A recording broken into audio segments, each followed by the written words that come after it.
ნოდარ დუმბაძეს აქვს ერთი ძალიან კარგი სახალისო მოგონება პატარა სადგურზე. ხარაგაულის სადგურზე თურმე ძალიან ცოტა ხნით ჩერდებოდა მატარებელი და როგორც ხდება ხოლმე აი იქ რაღაც გლეხებს რო აქვს სადგურზე გამოტანილი რაღაც ჟავე, ხილი და რაღაც ამისთვის ჩასულა ერთი კაცი სადგურში მატარებლიდან და ამ დროს ვერ მოასწრო კიდევ და დაიძრა მატარებელი თურმე და ატყდა ყვირილი ვაიმე დარჩა ეს კაცი და ატყდა თურმე პანიკა და იქაურ ხარაგაულელ გლეხს უთქვავს რაია დარჩა რა ბიძია ჩვენ აქანა სულ აქ არა ვართო მე თვითონ ნოდარ დუმბაძე აგრძელებს რომ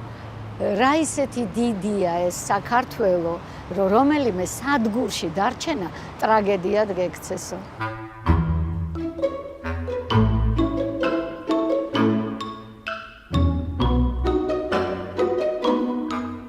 არსებობს ლეგენდა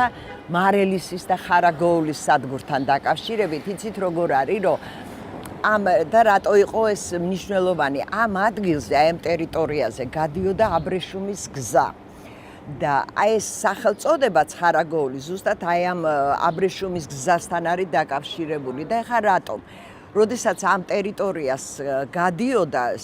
ქარავანი, მგზავრები და ეს სავაჭრო ქარავნები დინარე ჩხერიმელას ხეობის გაშლილი ადგილი იყო, ძალიან დიდი ტერიტორია იყო ეს ჩხერიმელას ხეობის ტერიტორია და აი ეს ქარავნები და მგზავრები ისვენებდნენ აი ამ ადგილას. ნუ ხორაკს აგროვებდნენ და თავისთავად ხორაკს აგროვებდნენ და აქედან არსებობს ესეთი ლეგენდა, რომ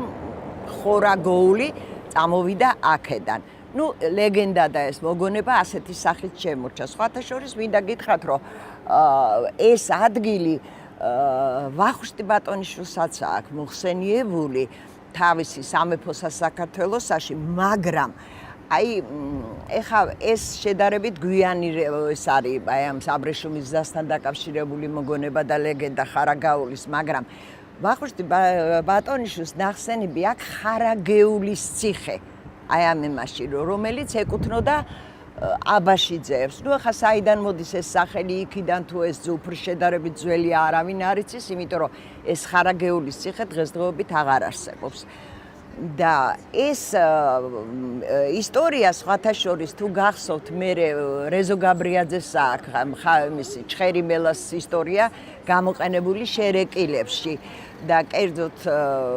აი რაში მდგომარეობს რომ ეს 19 საუკუნის ბოლოს ეს ჩხერიმელა პატარა ისე ადიდებულა რომ წაულეკია ირგვლივ ყველაფერი რკინიგზის ხაზები აყარა ხიდი ჩაინგრა აი ამ მოვლენასთან დაკავშირების გაზეთი ვერიას მაგალითად ცნობილი ფოტოგრაფი ედუარდ კლარი დაუქირავებია რომელმაც აი ამის ამსახველი ფოტოები ადგილზე ჩავიდა გადაიღო და ეს კლარის ალბომი დღეს ეროვნულ მუზეუმშია დაცული მარგარიტა აპოლაძეს ჩხირიმელა ადიდა გავართ ფრთხილად იყავი მარჯვენა თვალი მითამაშებს შერი ტრიფოდი ძალიან კარგია თუ მარჯვენა უთამაშებს ეს სიკეთის ნიშანია